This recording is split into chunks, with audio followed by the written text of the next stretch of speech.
Olá, 14º dia de leitura bíblica e do Catecismo da Igreja Católica no Plano, elaborado pelo Padre Mário Sartori, para que leiamos esses sagrados conteúdos em 365 dias, pela graça de Deus. Hoje, nesse 14º dia, leremos Gênesis capítulo 20, Salmo 14, Mateus capítulo 9, versículos 1 a 17, e o Catecismo, itens 100 a 108. Em nome do Pai, do Filho e do Espírito Santo. Amém. Que sejamos iluminados pelo Espírito Santo para a compreensão da Palavra de Deus. Amém.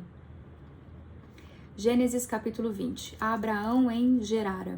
Abraão partiu dali para a terra do Negueb e habitou entre Cádiz e Sur. Ele foi morar em Gerara. Abraão disse de sua mulher Sara: "É minha irmã."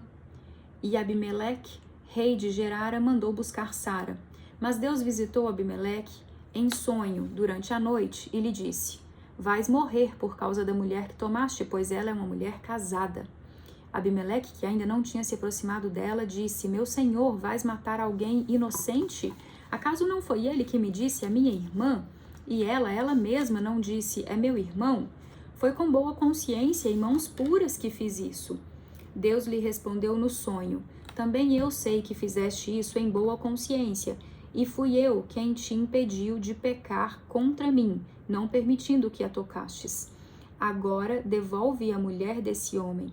Ele é profeta e intercederá por ti, para que vivas. Mas se não a devolveres, saibas que certamente morrerás com todos os teus." Abimeleque levantou-se cedo e chamou todos os seus servos. Narrou-lhes tudo isso e os homens tiveram grande temor. Em seguida, Abimeleque chamou Abraão e lhe disse: "Que nos fizeste? Que ofensa cometi contra ti para que atraias tão grande culpa sobre mim e sobre meu reino? Tu me fizeste como não se deve fazer." E Abimeleque disse a Abraão: "Quem te pediu para agir assim?" Abraão respondeu: "Eu disse para comigo: certamente não haverá nenhum temor de Deus neste lugar e me matarão por causa de minha mulher. Além disso, ela é realmente minha irmã, filha de meu pai, mas não filha de minha mãe, e tornou-se minha mulher. Então, quando Deus me fez andar errante longe de minha família, eu disse a ela: eis o favor que me farás. Em todo lugar em que estivermos, dirás a meu respeito que eu sou teu irmão." Abimeleque tomou ovelhas e bois, servos e servas, e os deu a Abraão, e lhe devolveu sua mulher Sara. Disse ainda Abimeleque: "Eis que a minha terra está aberta diante de ti. Estabelece-te onde bem quiseres." A Sara ele disse: "Eis aqui 1000 siclos de prata que dou a teu irmão. Isto será para ti como véu lançado sobre os olhos de todos os que estão contigo." Abraão intercedeu junto de Deus e Deus curou Abimeleque, sua mulher e seus servos, a fim de que pudessem ter filhos, pois Yahvé tornara estéril o seio de todas as mulheres na casa de Abimeleque, por causa de Sara, a mulher de Abraão. Gênesis capítulo 20. Agora, Salmo 14. O homem sem Deus, do mestre de canto de Davi. Diz o insensato em seu coração: Deus não existe. Suas ações são corrompidas e abomináveis. Ninguém age bem. Do céu Yahvé se inclina sobre os filhos de Adão, para ver se há um sensato, alguém que busque a Deus. Estão todos desviados e obstinados também. Não, ninguém age bem, não, nenhum sequer. Não sabem todos os malfeitores que devoram meu povo como se comessem pão e não invocam a Yahvé? Lá eles tremerão, pois Deus está com a raça dos justos. Vós caçoais da revolta do pobre, mas Yahvé é seu abrigo. Quem trará de Sião a salvação para Israel? Quando Yahvé reconduzir os cativos de seu povo, alegria em Jacó e regozijo em Israel. Amém.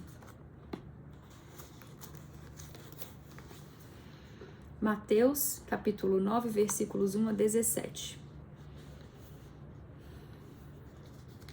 Estamos aqui dentro de Pregação do Reino dos Céus, parte narrativa 10 milagres. Cura de um paralítico. E entrando em um barco, ele atravessou as águas e foi para a sua cidade. Aí trouxeram um paralítico deitado numa cama. Jesus, vendo sua fé, disse ao paralítico: Tem ânimo, meu filho. Os teus pecados te são perdoados. Ao ver isso, alguns dos escribas diziam consigo: blasfêmia. Mas Jesus, conhecendo os sentimentos deles, disse: Por que tendes esses maus sentimentos em vossos corações? Com efeito, o que é mais fácil dizer: teus pecados são perdoados, ou dizer: levanta-te e anda? Pois bem, para que saibais que o Filho do Homem tem poder na terra de perdoar os pecados, disse então ao paralítico: levanta-te, toma a tua cama e vai para casa. Ele se levantou e foi para casa. Vendo o ocorrido, as multidões ficaram com medo e glorificaram a Deus, que deu tal poder aos homens. Chamado de Mateus. Indo adiante, viu Jesus um homem chamado Mateus sentado na coletoria de impostos e disse-lhe: segue-me. Este, levantando-se, o seguiu. Refeição com os pecadores. Aconteceu que, estando ele à mesa em casa, vieram muitos publicanos e pecadores e se assentaram à mesa com Jesus e seus discípulos. Os fariseus, vendo isso, perguntaram aos discípulos: por que come o vosso mestre com os publicanos e os pecadores? Ele, ao ouvir o que diziam, respondeu: não são os que têm saúde que precisam de médico, e sim os doentes. E depois, e aprendei o que significa: misericórdia quero, e não sacrifício. Com efeito, eu não vim chamar justos, mas pecadores. Discussão sobre o jejum. Por esse tempo vieram procurá-lo os discípulos de João com esta pergunta: por que razão nós e os fariseus jejuamos enquanto os teus discípulos não jejuam? Jesus respondeu-lhes: por acaso podem os amigos do noivo estar de luto enquanto o noivo está com eles?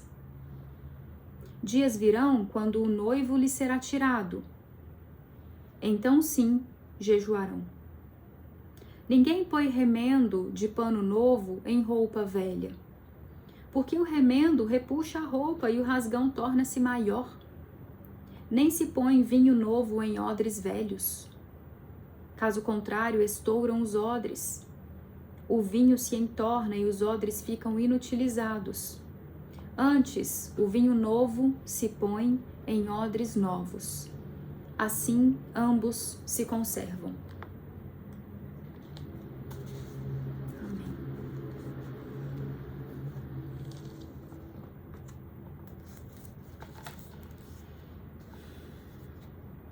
Catecismo da Igreja Católica, artigo 3º, item 101 a 108. A Sagrada Escritura. Cristo, palavra única na Sagrada Escritura. Na condescendência de sua bondade, Deus, para revelar-se aos homens, fala-lhes em palavras humanas.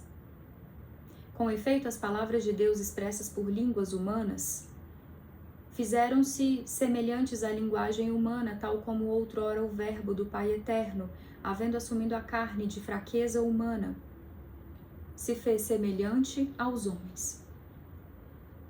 Por meio de todas as palavras da Sagrada Escritura, Deus pronuncia uma só palavra, seu Verbo único, no qual se expressa por inteiro.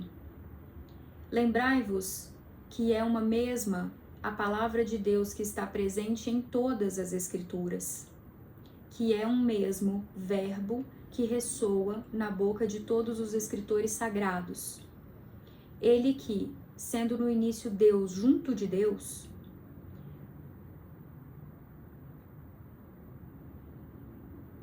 não tem necessidade de sílabas por não estar submetido ao tempo.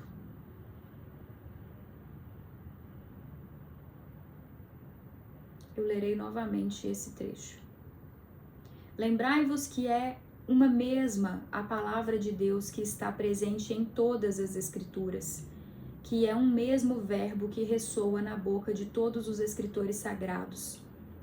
E aí, ressaltando a importância da Bíblia na sua integralidade, também o Antigo Testamento.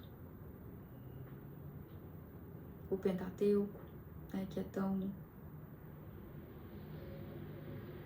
aclamado pelos judeus, né? Por este motivo, a Igreja sempre venerou as Divinas Escrituras como venera também o corpo do Senhor. Ela não cessa de apresentar aos fiéis o pão da vida tomado da mesa da Palavra de Deus e do corpo de Cristo. Na Sagrada Escritura, a Igreja encontra incessantemente seu alimento e sua força, pois nela não acolhe somente uma palavra humana, mas o que ela é realmente, a Palavra de Deus. Com efeito, nos livros sagrados, o Pai que está nos céus vem carinhosamente ao encontro de seus filhos e com eles fala. E daí a importância de nós ouvirmos, conhecermos, estudarmos, nos dedicarmos. Obrigada pela sua presença aqui, parabéns. Seguimos pela graça de Deus. Inspiração e verdade da Sagrada Escritura. Deus é o autor da Sagrada Escritura. As coisas divinamente reveladas que estão contidas e são apresentadas nos livros da Sagrada Escritura foram registradas sob a inspiração do Espírito Santo. A Santa Mãe Igreja, segundo a fé apostólica, tem como sagrados e canônicos os livros completos, tanto do Antigo como do Novo Testamento, com todas as suas partes, porque, escritos sob a inspiração do Espírito Santo, eles têm Deus como autor e nesta sua qualidade foram confiados à própria Igreja. Deus inspirou os autores humanos dos livros sagrados. Na redação dos livros sagrados, Deus escolheu homens, dos quais se serviu, fazendo-os usar suas próprias faculdades e capacidades, a fim de que, agindo Ele próprio neles e por meio deles, escrevessem como verdadeiros autores tudo e só aquilo que Ele próprio queria. Os livros inspirados ensinam a verdade. Portanto, já que tudo o que os autores inspirados ou hagiógrafos afirmam deve ter tido como afirmado pelo Espírito Santo. Deve-se professar que os livros da Escritura ensinam com certeza, fielmente e sem erro, a verdade que Deus, em vista de nossa salvação, quis que fosse registrada nas Sagradas Escrituras. Todavia, a fé cristã não é uma religião do livro.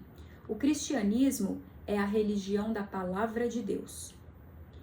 Não de uma palavra escrita e muda, mas do Verbo encarnado e vivo. Para que as Escrituras não permaneçam letra morta, é preciso que Cristo, palavra eterna de Deus vivo, pelo Espírito Santo, nos abra o espírito à compreensão das Escrituras. Amém.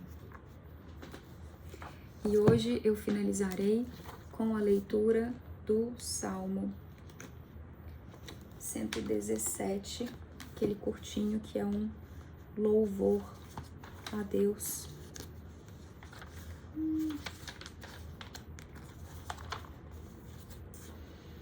Convite ao louvor, Salmo 117. Louvemos o nosso Deus. Aleluia! Louvai Yahvé, nações todas. Glorificai-o todos os povos. Pois seu amor é forte e sua verdade é para sempre. Amém. finalizamos o 14º dia, pela graça de Deus.